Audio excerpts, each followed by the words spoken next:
Let's make your Instagram public. Now, if you have a private account on Instagram, you want to switch to a public account so anybody can see you, can grow your following a bit faster. I'm going to show you how to do that. Let's hop into Instagram here, and we'll tap on our profile at the bottom right. Now you'll see on my profile, even though I have a private account, it doesn't say or indicate that it's private anywhere on here. So to find that, we'll have to tap on the three lines at the top right. We'll have to tap on settings, and we'll have to tap on privacy here. Now at the very top is private account, but keep in mind if you toggle this off, any of your requested followers, so people that have seen your private account and have requested to follow you, if you toggle this off, they'll all automatically be approved as followers. So you might want to review those first, but all you have to do is toggle it off here.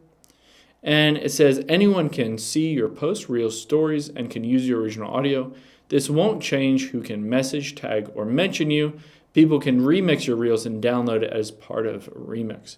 So I switched to public here, and it will change a bunch of the privacy settings on here. And if you go back and go back again, you can see if there were specific people that requested to follow you, they have now been added as followers because, of course, you have a public account now and nobody needs to request it anymore. Hope this helps. Thanks for your time today, and I'll see you on the next one.